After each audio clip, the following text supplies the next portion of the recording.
Severe storms are moving out of our area, and tonight we're focusing on what they left behind. The National Weather Service confirming tonight a tornado did touch down in Reston. We'll have a crew on the ground tomorrow. But take a look at this video from Herndon tonight where a tree collapsed on someone's house. And you can be sure there's a lot more where that came from. Our team has been on the air all night tracking these storms. I'm here now with the chief, Top Rashad. I'll let you take it from here, Top. Okay, we'll take you back in time here with the radar, and we'll show you the storms moving through the metro area. I mean, it was pretty impressive. That's a pretty impressive tree across the house. We're going to get to that in just a second. The good news is we have no reports of injuries with this, and we were on the air live when the tornado warning came out. So these are the storms over the past 5 hours, and that was a pretty solid line of storms that rolled through. We tracked them from Charlottesville all the way up through the western suburbs and into Fairfax and Montgomery County. Right now, we have good news. There are no warnings out, there's no watches out of any kind, and the severe weather is now across the bay into the Delmarva. But a different story in Herndon, and for more on that, here is Mike Valerio. Pretty good sized tree.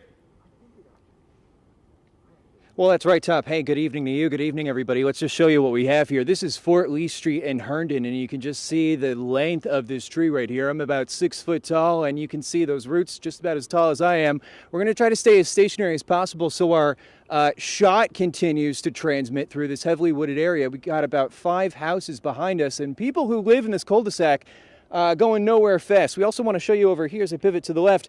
Fairfax Fire was here within the past hour. They were trying to cut through these tree branches, but bottom line, Top, they didn't have chainsaws that were big enough. So they're going to have to wait for VDOT to come here first thing in the morning to cut this tree down and let everybody out. We talked to a neighbor about 20 minutes ago. Take a listen to what he had to say when this all blew through here around 9 this evening.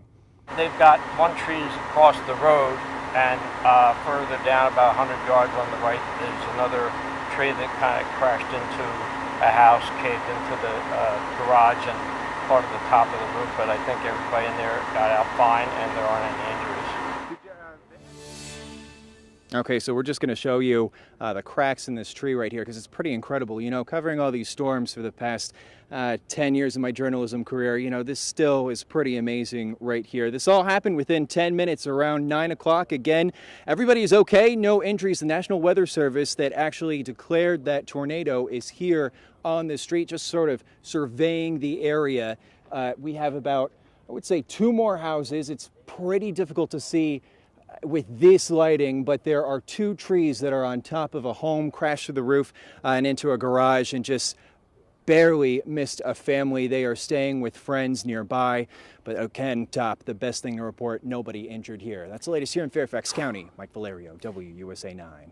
Yeah, Mike, absolutely. That is the best news we have, and thankfully, it's just damage. We can fix the damage. Now, a lot of folks sent some pictures in, and this is the big tree in parts of the metro area. This is actually up into near the Reston and Herndon area. And then this is actually from Grant or Pendleton County in West Virginia. They had some big storms in the afternoon up there. No injuries reported with those either. So we have damage reports. So there's a tornado damage report, also wind damage there, wind damage down toward Culpeper. So we'll zoom in. And again, it's a confirmed tornado. We don't know the intensity. Probably won't know that until tomorrow afternoon. But they're going to do a storm survey. But they have a house condemned with a tree falling through the roof. That's what we just showed you. And then multiple trees down in the Reston area with one reported on Center Harbor Road and also Baron Cameron Road. We also had trees down to the south in Culpeper. This occurred with our first line. We really had like 2 waves of severe storms. This is down around Rixieville Road and also to the southwest of Culpeper. Again, more trees down. So the good news, there's not a tornado watch anymore. There's not a flash flood watch anymore, and we have no reports of injuries. We're going to come back. HB is going to join me, and we're going to talk about some of the signatures we look at on the radar to actually see if it were in fact a tornado. We'll explain that and look ahead to the weekend. All right, thanks, Top. And the damage we saw there is the reason why we always break into programming, and we're all over social media because of the threat. Keep you updated. And when severe weather hits, you can always rely on our WUSA 9 mobile app. We'll send out alerts and warnings and watches in your neighborhood.